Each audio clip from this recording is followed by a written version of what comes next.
City കലോത്സവത്തിലേക്ക് സഹൃദയങ്ങൾക്ക് സ്വാഗതം. വേദി 1 പാത്രത്തിൽ കയറി നിന്നുകൊണ്ടുള്ള നൃത്തം. എന്നാലും അതിന്റെ കുച്ചിപ്പുടി എന്ന് പറയല്ലേ കേട്ടോ. വേദി 5 ഒപ്പന. അപ്പൊ വേദി 4 ഇരിക്കുന്നത് അത് എന്റെ അപ്പന. വേദി 3 നാടക മത്സരം പുരോഗമിക്കുന്നു.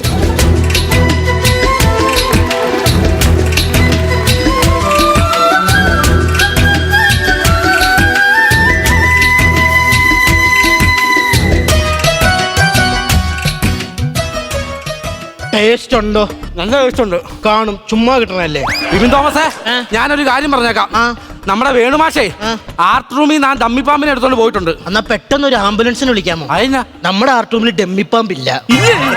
അപ്പൊ നീ പറഞ്ഞു വരുന്നത് ഏതോ മൂർഖം പാമ്പ്. എന്റെ ദൈവമേ, അങ്ങേരോട് ഞാൻ പലതവണ പറഞ്ഞിട്ടുണ്ട് ടോർച്ചില്ലാണ്ട് അങ്ങ് എന്ന് കയറി കൊടുക്കരുത്. അതിപ്പോ പറഞ്ഞ അനുസരിക്കണ്ടേ? പറഞ്ഞ നീ അനുസരിക്കോ? ഞാൻ എന്നെ അനുസരിക്കാതെ. നമ്മുടെ ഈ നാടകത്തിന്റെ സ്ക്രിപ്റ്റ് പൂജയ്ക്ക് വെക്കണം എന്ന് പറഞ്ഞിട്ട് നീ വെച്ചായിരുന്നോ? ഇല്ല, വെച്ചില്ല. അതിനെ വെക്കാത്തെ? പൂജാരി സമ്മതിച്ചില്ലെന്ന്. പൂജാരി എന്നാടാ സമ്മതിക്കാത്തെ? പുള്ളി പറഞ്ഞ് പൊട്ടണ സാധനമൊന്നും ദൈവത്തിന്റെ അടുത്ത് വെക്കാൻ പറ്റില്ല.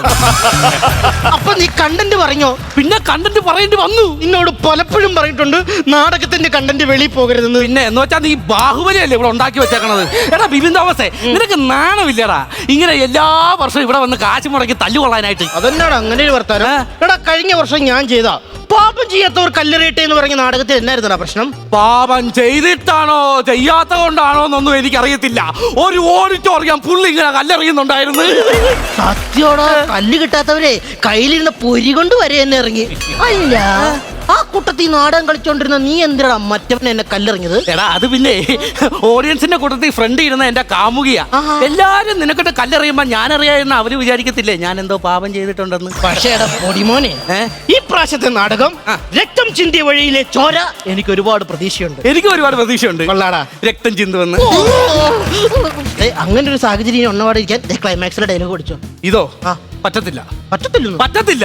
എനിക്ക് പഠിക്കണം. എടാ, ഞാൻ നിനക്ക് 5000 രൂപ കടം തരാനുണ്ട്. കാര്യം ശരിയാ, അതുകൊണ്ടല്ലടാ നീ എന്നെ ഇങ്ങനെ ക്രൂശിക്കുന്നത്. അങ്ങനെയാണെങ്കിൽ എന്റെ 5000 രൂപ തന്നെ നാടകത്തിൽ നിന്ന് ഇറങ്ങി പോകാൻ നോക്കണം. ഓഹോ, പൈസ തിരിച്ചു ചോദിക്കാറായല്ലേ? അതെ. എടാ, നിന്റെ പൈസ ഞാൻ തരാം. പക്ഷെ ഒരു കാര്യമുണ്ട്, ഈ നാടകം പഠിച്ച് നിന്നെ കേൾപ്പിച്ചാൽ തീരുന്ന വിഷയമല്ലേ ഉള്ളൂ. പഠിച്ചു കേൾപ്പിക്കാം.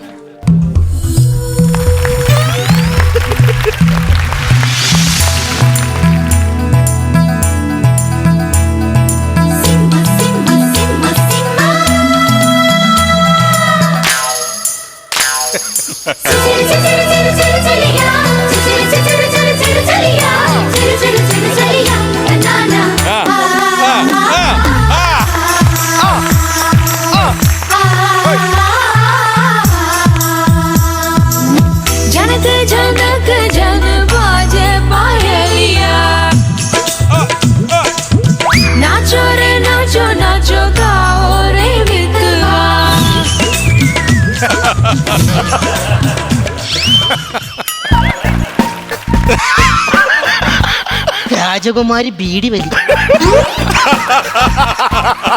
എടാ ക്ലീറ്റസേ, അത്രയിൽ എന്റെ തെറി എന്റെ വായി വരുന്നത്.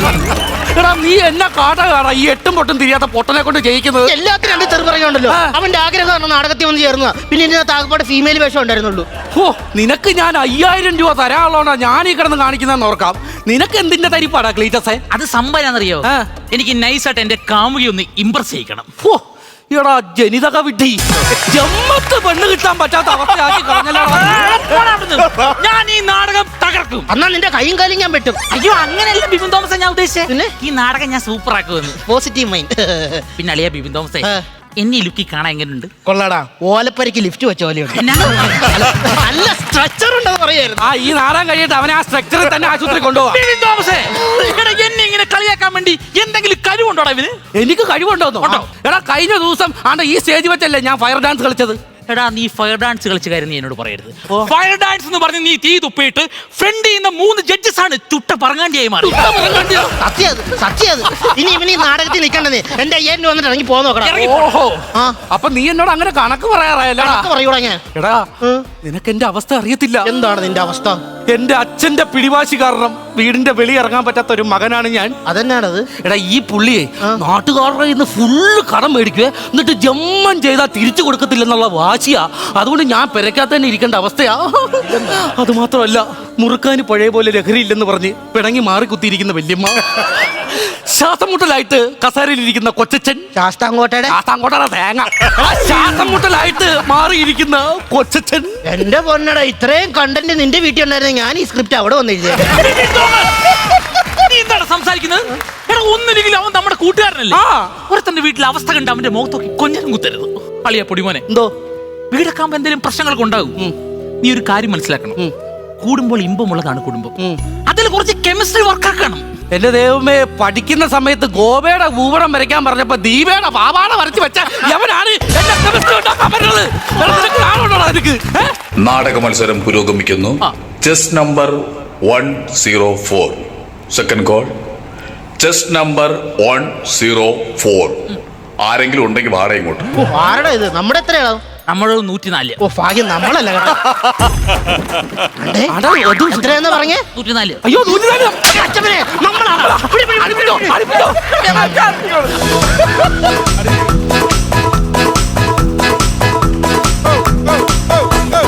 യവനിക ഉയരുന്നിവിടെ വിടർന്നൊരു ജീവിത നാടകരംഗം. ജനനം തൊട്ടു തുടങ്ങും നാടകമടിമുടി നാട്യക്കാനാം. ഉയർന്നു ഉണർന്നു ഉയർന്നു ഉണർന്നു തുടങ്ങി നരനടനം. മനമുരളി ഗാനം അതിരലിയും രാഗം. യവനിക ഉയരുന്നിവിടെ ഹല ഹല ഹല.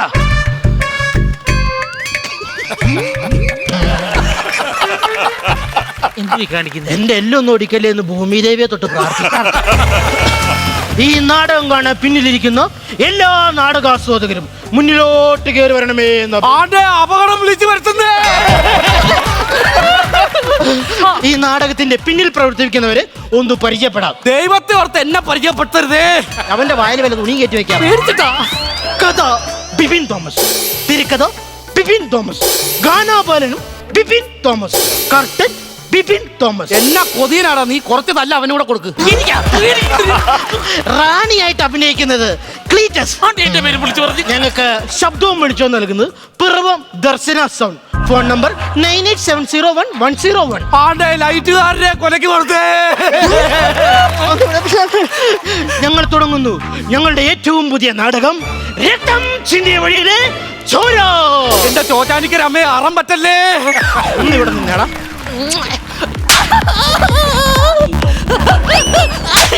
രണ്ടാമതല്ലിയത് നിന്നെ കെട്ടിയിട്ടേക്കോ. അഭിമാന പുരസ്കാരം ഞങ്ങൾ ഞങ്ങളുടെ നാടകം ആരംഭിക്കുന്നു. കച്ചമ്പക്കിക്കോ. ഇതിലോട് ഇതിലോട്.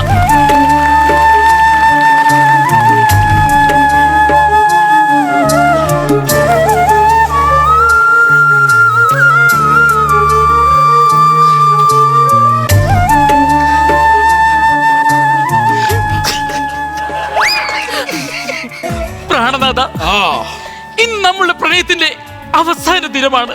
അതെനിക്കറിയാം പ്രാണപ്രിയേ. പക്ഷെ എനിക്കൊരു സന്തോഷമുണ്ട്. എന്താ?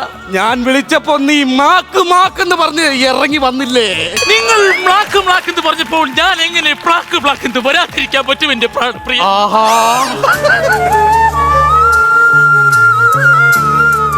പ്രാണപ്രിയേ, എന്തോ? ഇന്ന് നമ്മൾ പിരിയുന്ന ദിനമാണെന്ന് എനിക്ക് മനസ്സിലായി. അതെ. അതുകൊണ്ട് ഞാൻ നിന്നോടൊരു കാര്യം ആവശ്യപ്പെടട്ടെ. ഞാൻ നിന്നെ ഒന്ന് കെട്ടിപ്പിടിച്ചോട്ടെ, ഒന്ന് വാരിപ്പുണർന്നോട്ടെ, ഒന്ന് ചുംബിച്ചോട്ടെ. അരുത് പ്രാണനാഥ, അരുത്. നാളെ കഴിഞ്ഞ് മറ്റൊരാളുടെ ഭാര്യയാകാൻ പോകുന്ന ഒരു പെൺകുട്ടിയാണ് ഞാൻ. പിന്നെ പിന്നെ ഓ പിന്നെ അങ്ങനെയെങ്കിൽ എന്റെ പ്രാണനാഥിന് വേണ്ടി അവസാനമായി ഞാനൊരു ചൂട് ചുംബനം നൽകും. അതെന്തിനാ? കഴിഞ്ഞു പോയ കാര്യങ്ങളൊന്നും ആരോടും പറയാതിരിക്കും. പ്രാണപ്രിയേ, എന്തോ? ഒരു മുത്തം തേടി ദൂരെ പോയി മുങ്ങും ചന്ദ്രികേ. മണിമുത്തം കൊണ്ട് മൂടാൻ ഞാൻ നിന്നെ ഓമലേ ആട കടലും കാറ്റും അയ്യേ ഈ വരി ഞാൻ എവിടെ കേട്ടിട്ടുണ്ടല്ലോ. മനസ്സിലായില്ലേ? ഇല്ല. ആ സിനിമയിലെ പാട്ട് അതേപടി ആ കാലിലെടുത്ത് സ്ക്രിപ്റ്റിൽ എഴുതി വെച്ചേക്കും. എന്റെ ആറ്റുകാലമ്മേ, ഇനി ഞാൻ എന്നാ ചെയ്യും? ഞാൻ ഒന്നും ചെയ്യാനില്ല പ്രാണപ്രിയ. കൈതിട്ട് കളി പ്രാണപ്രിയ. അസീസിന്റെ ആയു സായം വെച്ചൊരു സാധനം ഉണ്ടല്ലോ, അസംഭവ്യം.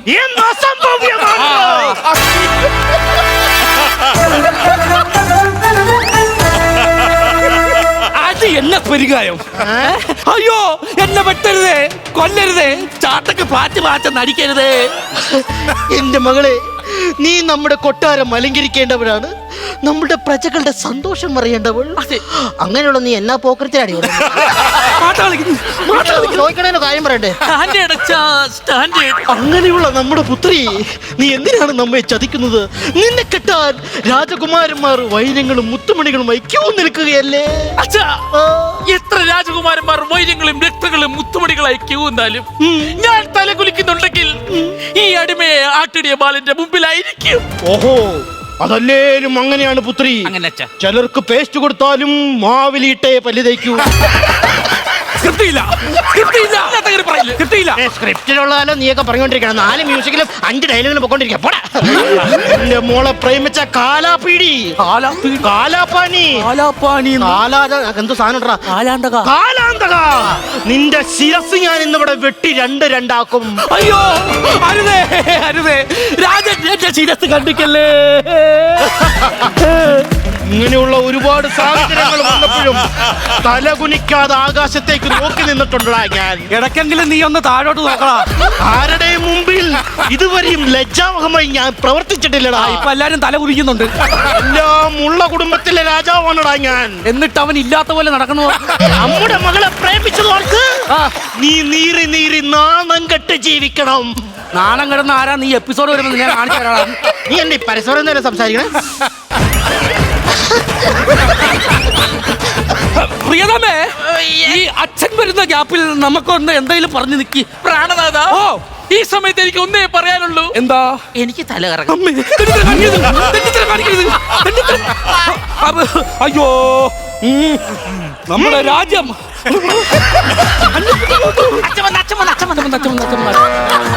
അവിയങ്ങളും മുത്തുമണികളും ഉള്ളവനാണ്ടാ ഞാൻ. എന്നിട്ടാണ് ചക്കരക്ക കൊണ്ട് അര കെട്ടിയേക്കുന്നത്. സാധനം പൊട്ടിപ്പോയതുകൊണ്ട്. നമ്മളെ ഈ സമൂഹത്തിന് മുമ്പിൽ നാണം കെടുത്തിയിട്ട് എന്തിനാണ് പുത്രി കൂവക്കഴങ്ങ് പോലെ ഇങ്ങനെ നിൽക്കുന്നത്? ഇനി നമുക്ക് ഈ ജീവിതം വേണ്ട, ആ കല്ലിൽ തലതല്ലി മരിക്കുന്നതാണ്.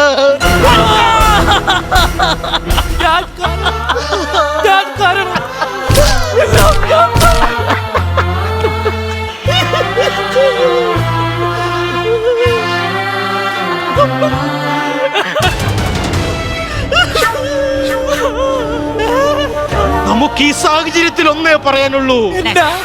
ഈ നാടകത്തിന് വേണ്ടി ഉണ്ടാക്കിയ തെർമോക്കോൾ കരിങ്കല്ല് ഇപ്പോഴും സ്റ്റേജിന് വെളി കിടക്കുക.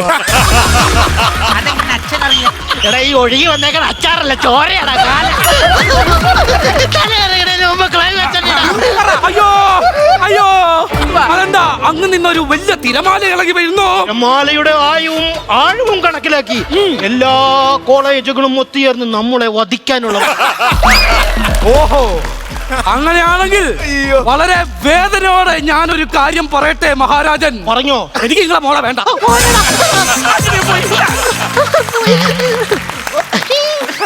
ഇത്ര ഒരു സാഹചര്യം വന്നിട്ടും നമ്മളെ വിട്ടുപോകാത്ത നമ്മുടെ പുത്രി. അച്ഛാ, ഒരിക്കലും അച്ഛന്റെ മകൾ ഒരു ബുദ്ധിമുട്ടിലും ഒരാവലാതിലും അച്ഛൻ ഇട്ടിട്ട് പോകത്തില്ല. പോകരുത്. പക്ഷേ ഈ സമയത്ത് എനിക്ക് അർജന്റായിട്ട് പോയാൽ പറ്റും. ഓഹോ, അപ്പോൾ ഈ രാജാവിനെ ഒറ്റക്കാക്കി പോകുന്നതിന്റെ പേരാണല്ലേ രക്തം ചിന്തിയ കഥയിലെ ചോര. യവനിക ഉയരുന്നു ഇവിടെ വിടർന്നു. എന്റെ പൊന്നടത് എവിടെയെങ്കിലും കൊണ്ട് നിർത്തുമ്പോ പിന്നെയും കളിച്ചു കേട്ടണോ? കറക്റ്റ് ചത്തേ.